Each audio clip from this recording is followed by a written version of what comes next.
오늘 말씀의 제목을 따라해 보시기 바랍니다. 참 아들은 이런 사람입니다. 참 아들은 이런 사람입니다. 오늘 우리는 디모데전서를 또 다시 시작하게 됩니다. 제가 말씀드렸죠. 이 신약을 끝내는데 7년이 걸렸고 다시 마태복음서부터 시작해서 우리 디모데전서까지 오는데 3년이 넘게 걸렸습니다. 이렇게 또 계시록까지 가고 또 한 번 더 하면 아마 17년 정도는 지나가지 않을까, 이런 생각을 해보게 됩니다. 새벽 기도만 잘 들으셔도 신약 전체를 묵상하고 큐티하고 적용할 수 있는 아주 능력의 그리스도인이 될 줄로 믿습니다. 디모데전서가 쓰여진 배경이 있습니다. 사도 바울이 2차 전도 여행 중에 에베소에서 3년간 복음을 전파하게 되죠. 그때 바로 에베소에서 교회를 설립하게 됩니다. 그리고 3년이 머문 후에 이제 떠나가게 됩니다. 사도 바울이 가장 오래 머문 곳이 이제 에베소였습니다. 고린도에서는 한 1년 6개월 머물렀는데 말이죠. 사도행전 20장 17절 이하에 보면 에베소 교회 지도자들, 장로들에게 교회를 부탁하고 떠나가게 됩니다. 사도 바울이 그때 참 아들이었던, 참 아들을 삼았던 디모데가 있습니다. 그런데 이 당시에 이 에베소 교회 안에는 도전들이 있었어요. 큰 시험과 도전은 두 가지였는데, 첫째는 율법주의와 영지주의였습니다. 율법주의라는 것은 율법으로 말미암아 구원받는다라고 가리키는 이단이었습니다. 지금도 사실은 이걸 이단이라고 말해야 되는데 한국 교회가 이걸 이단인지도 모르고 가리키는 사람들이 있죠. 그러니까 기독교, 초기에 2000년 동안에 예수님이 사역하시고 승천하신 후에 초기의 기독교를 가장 괴롭혔던 것은 율법주의였어요. 율법을 통하여 공로가 되고, 율법을 통하여 천국 가고, 율법을 지켜야만 하나님의 백성이 된다라고 말하는 이 율법주의가 기독교를 위협하는 최고의 이단이었다는 사실이에요.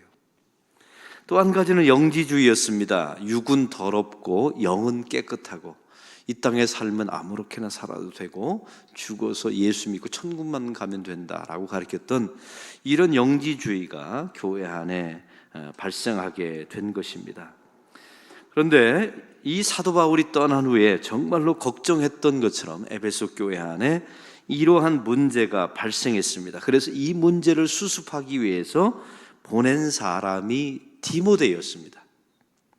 디모데를 사도 바울이 에베소 교회에 이런 문제를 해결하기 위해서 보낸 사람이 디모였던 말이죠.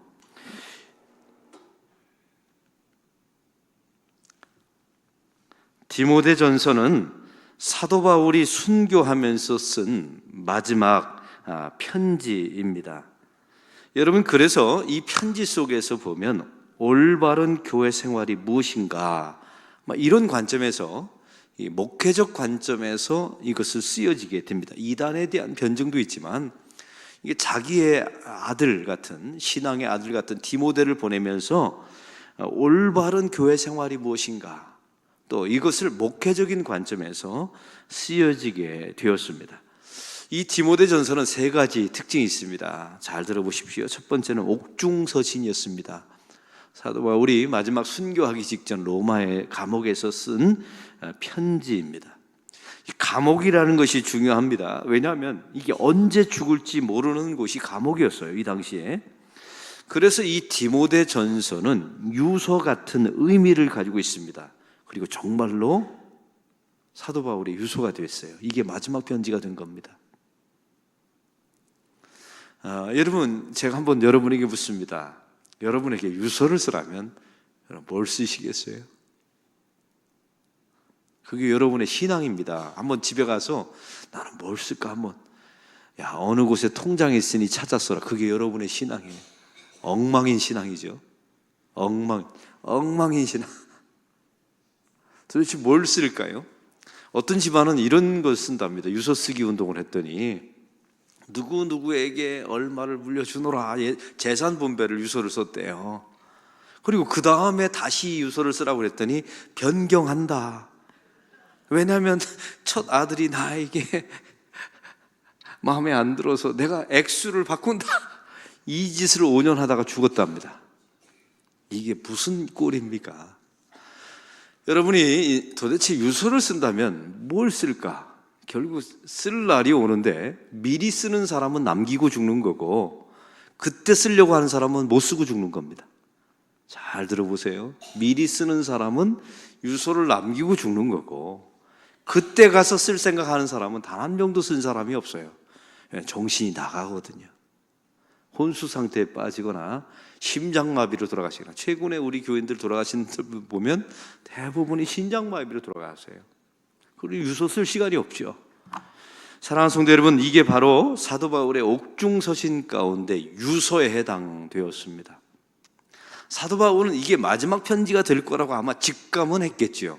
그러나 그것이 정말로 유서가 되었고, 놀라운 사실은 그게 성경이 되었다는 사실이에요. 사도 바울은 거기까지는 생각했을 거예요. 이게 나의 옥중에서 쓴 마지막 서신이 될 것이다는 생각했지만, 이게 2000년 동안에 지금까지 기독교의 역사 가운데 공교회를 통해서 성경으로 채택되리라고는 단 한 번도 상상하지 못했던 일이 벌어지게 된 겁니다. 이게 첫 번째 의미예요. 두 번째는 지극히 개인적인 편지였습니다. 이 편지는 에베소 교회를 쓰여진 게 아닙니다. 에베소 교회 이 문제를 해결하기 위해서 보낸 디모데 한 사람을 위해서 쓰여진 편지였어요. 여러분, 그래서 이 디모데 전서에 보면 에고라는 단어가 1274번이나 나옵니다. 놀라지도 않아요?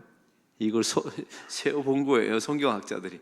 이 디모데 전서 한 군데 내가, 나에게, 내가, 이게 독특한 사도 바울의 이제 편지. 왜냐하면 이게 개인적인 편지였기 때문에, 디모데 한 사람을 위해서 쓰여진 편지였기 때문에 그렇습니다. 이게 개인적입니다. 또 한 가지는 이 한 개인을 위해서 쓰여진 편지가 성경이 되었다는 사실이 기가 막힌 겁니다. 사랑하는 성도 여러분, 우리가 교회를 할 때 한 가지 착각하는 게 있어요. 나는 이 교회 전체를 위해서 일한다. 여러분, 하나님이 좋아하지 않아요. 그런 사람들이 다 사고치고 교회를 엉망으로 만드는 겁니다. 그냥 한 사람이라도 남기세요.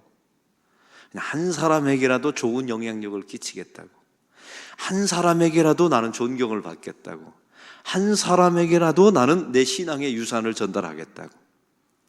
이 한 사람의 정신이 있는 사람이 교회를 온전하게 만듭니다. 할렐루야. 여러분, 그런 생각, 가정에서도 마찬가지예요. 이 가문을 내가 살리겠다, 이 가문 전체에게 내가 영향력을 끼치고 존경을 받겠다.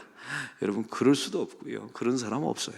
그냥 한 사람에게 내가 나의 신앙을 물려주고 신앙의 유산을 남겨주겠다라고 고백하면 그 사람을 통해서 하나님께서 역사하십니다. 또한 세 번째 특징은 목회 서신이었습니다. 이것은 디모데 목회를 돕기 위한 편지였어요. 그래서 교회는 이래야 된다, 이런 성도를 만들어야 된다라는 내용이 쓰여지게 된 겁니다. 그래서 사도 바울은 디모데를 향한 호칭을 이렇게 부릅니다. 2절의 말씀을 다 같이 읽겠습니다. 믿음 안에서 참 아들 된 디모데에게. 참 아들이라는 표현을 쓰게 됩니다.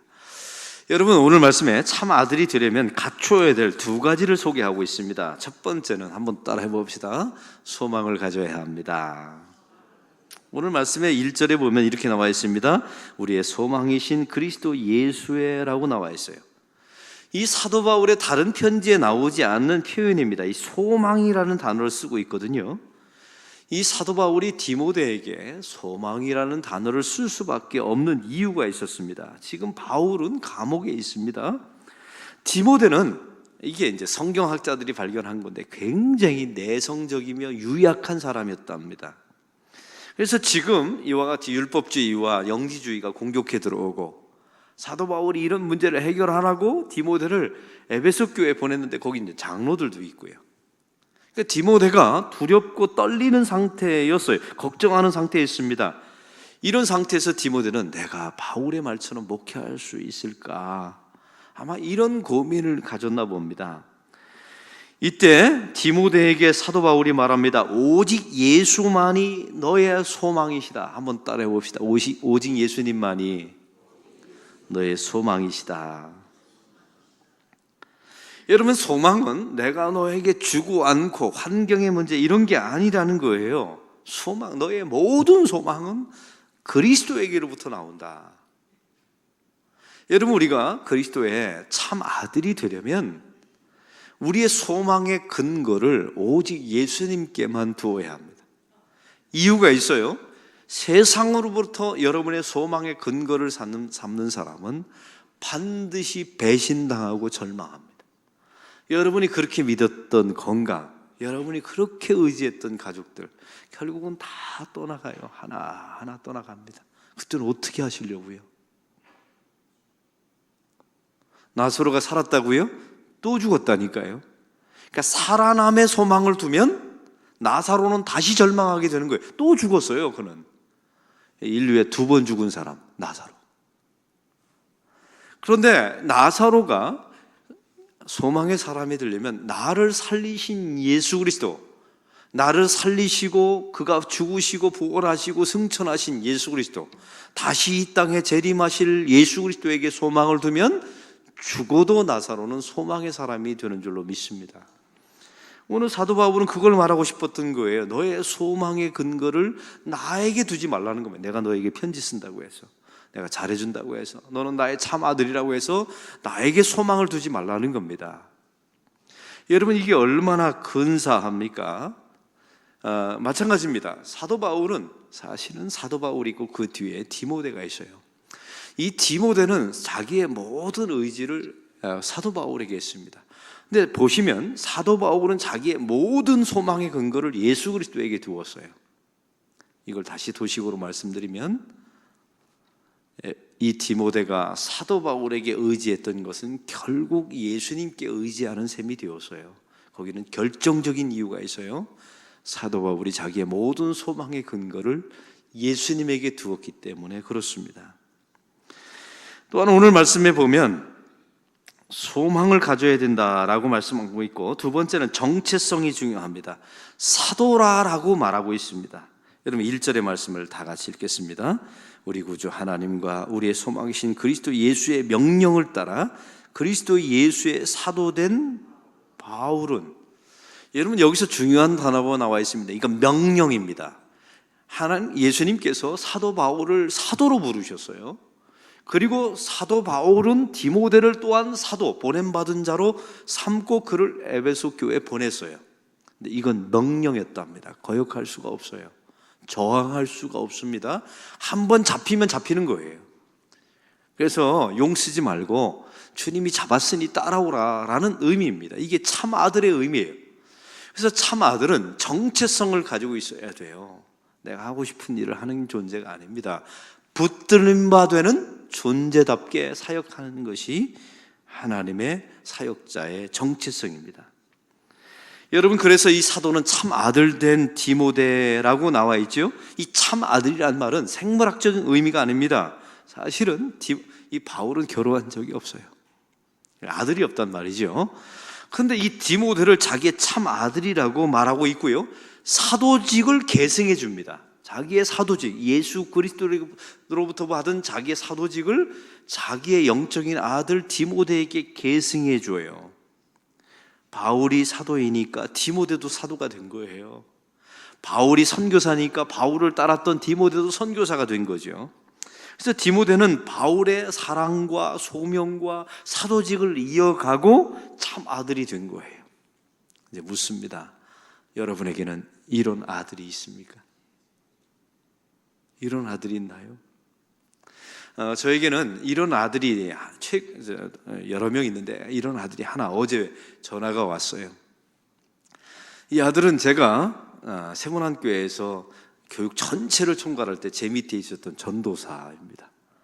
근데 나이 차이가 한 10살 정도, 11살 차이 나는데 당신을 나의 영적인 스승으로 삼겠습니다 그러더라고요. 11살 차이밖에 안 나는데. 그래서 그러냐, 내가 너를 책임지 마, 영적으로. 그 말은 기도해 주겠다는 말이죠. 기도해 주겠다는 말. 그리고 세문안교회에서 3년 목회를 끝나고 다 흩어졌어요. 이 친구는 미국으로 유학 가고.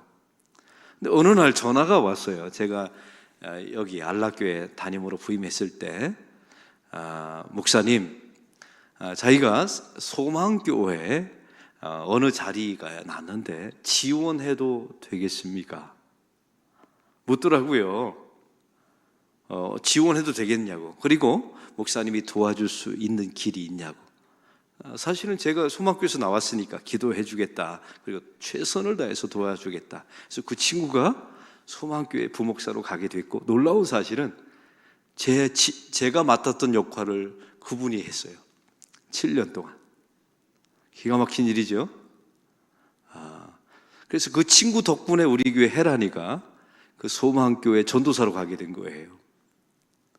더 놀라운 것은 어제 전화가 왔는데 담임 목사로 가게 됐다는 겁니다. 이제 그래서 일산에 있는 대명교회로 담임 목사 부름을 받았는데, 목사를 할 방법을 몰라서, 담임을 해본 적이 없으니까, 그래서 목사님한테 듣고 싶다고 이번 주일날 부부가 부산에 내려오겠다고 합니다.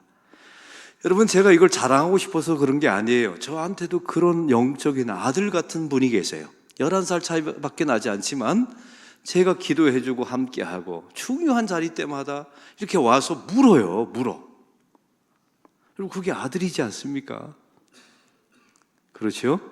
근데 저의 마음속에는 형제이면서 동역자이지만 영적인 아들 같은 그런, 또 고마워요. 이 부족한 목사한테 뭘 들으려고 또 부산까지 내려와서 그 목회 담임 목사가 하는 길을 배우려고 하나. 참 고마운 마음도 있습니다. 보세요.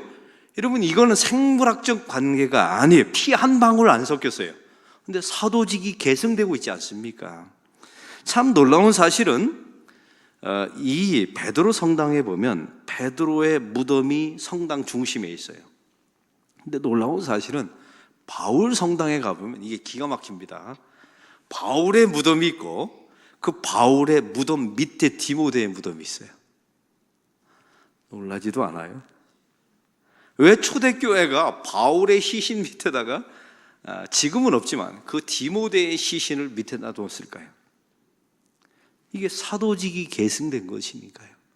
피 한 방울 안 섞인 자식입니다. 영적인 아들이에요. 참 아들입니다. 근데 그 밑에다 묻었어요. 여기는 조건이 있어야 돼요. 나의 사도직, 나의 신앙 고백이 물려진 사람만이 내 밑에 붙일 수 있는 거예요. 여러분, 위다 미치다 이런 의미가 중요한 게 아니에요. 여러분이 떠날 때 여러분 대신에 그 사도직을 이어갈 사람들이 남겨놨냐는 거예요. 한 사람. 만약 여러분, 이 사도 바울에게는 수많은 동역자들이 있었어요. 엄청나게 많은 조력자들이 있었죠. 근데 만약에 하나님께서 이 바울에게 너는 도대체 누구를 남겨라, 한 명만 지명한다면 첫 번째가 누구냐? 누구를 지명했을까요? 디모데였습니다. 사도 바울의 수많은 사건 가운데 한 사람을 위해서 쓰여진 서신은 이거밖에 없는 거예요. 이게 유서가 되었고 마지막 서신이 되었어요. 그리고 이게 성경이 되었습니다. 이제 여러분에게 묻습니다. 여러분은 마지막 떠날 때 유서에 뭘 담으실 생각입니까? 그때 가서 쓸 생각하시면 못 쓰고 죽습니다. 제가 분명히 말합니다. 못 쓰고 죽어요. 미리 써놓으세요. 그리고 그 안에 유산품 이런 거 쓰는 존재가 우리는 신앙의 전승을 그들에게 남기셔야 합니다. 얼마 전에 제가 신방을 갔어요. 할머니인데 마지막 요양원에 가서 돌아가실 준비하고 저한테 마지막 예배를 드려달라고 부탁을 하시더라고요. 제가 그랬어요. 집사님, 자녀들 가운데 예수 안 믿는 자녀가 있습니까? 있대요. 그래서 제가 알려드렸어요. 그 자녀 불러 호출해서 내가 너한테 마지막 유언을 한다. 내가 한 가지 소망이 있는데 네가 예수 믿는 거다. 그리고 네가 만약에 내 이 유언에 따라 예수를 믿지 않으면 너는 진짜 불효자다. 이 말 하라고 했더니 하겠대요. 여러분, 이런 게 마지막 유언입니다. 이게 마지막 편지인 거예요. 이런 걸 남기셔야 합니다. 그리고 또한 두 번째 묻습니다. 여러분도 언젠가 저와 여러분은 죽을 것 아닙니까? 여러분의 무덤 밑에다가 누구를 묻을 생각이세요? 만약에 여러분 집에 있는 자식을 묻는다면 여러분은 실패한 겁니다. 성경은 우리에게 생물학적인 자녀를 여러분 밑에 묻으라고 말한 적은 없어요. 근데 이런 경우가 있어요. 여러분의 신앙 고백, 사도직을 자식에게 물려주고 그 자녀가 여러분의 모든 신앙의 고백에 따라 사역하고 일하다가 함께 언젠가 죽었을 때 여러분 무덤에 묻힌다면 그건 그 가문의 축복입니다. 할렐루야. 근데 만약에 그런 자녀가 없다면 이런 생물학적인 자녀를 떠나서 여러분의 신앙을 전승하고, 야, 이분은 내 아버지가 영적인 아버지시다, 이런 사람들이 여러분 밑에 묻힐 수 있다면 이것은 우리 교회 전승이 되고, 그래서 제가 말씀드렸잖아요. 저는 사실은 국가가 허락한다면 저는 이 바닥에다가 무덤을 만들고 싶었어요. 납골당을. 그래서 맨 위에다가 신앙의 아버지 같은 분을 놓고 그 유골함 밑에다가 그분께 예수 믿은 사람들을 묻고, 이게 기독교의 전승이었어요. 근데 이게 다 유교와 짬뽕이 돼가지고 한국 사회가 이걸 막잖아요. 혐오 시설이라고 해서 교회 밑바닥에 그런 걸 설치하는 것을 다 반대하고, 기독교가 얼마나 경박해졌는지 몰라요. 무덤은 저 멀리 떠나가요. 그러니까 교인들이 현세지향적인 교회가 되어가서 기복주의가 되어가지고요, 이 땅이 마지막인 것처럼 부귀영화 누리고 사는 것이 최고인 것처럼 이 타락한 기독교가 되지 않았습니까? 이제 마지막 질문을 합니다. 여러분이 죽었을 때 여러분 밑에 누가 묻힐까요? 묻어준다고 말했을 때 기꺼이 나는 저분, 저 장로님, 저 목사님, 저 권사님, 저분 밑에 내가 묻히고 싶다라고 말할 수 있는 사람이 있다면 여러분은 승리한 겁니다. 없다면 깊이 생각해 보시고, 누굴 남길까 고백하고, 누가 내 참 아들일까? 집에 있는 생물학적인 아들 말고요, 신앙의 아들을 남기는 하나님의 백성들이 되길 바랍니다. 이런 기독교의 전승이 잘 이어지는 우리 교회, 여러분의 가문, 우리 일생이 되기를 소망합니다. 오늘 말씀의 느낌과 깨달은 점을 적어보시고, 해야 될 것 한 가지와 하지 말아야 될 것 한 가지를 적어보시고 이 말씀대로 사는 하루가 되게 달라고 기도하는 시간 갖겠습니다.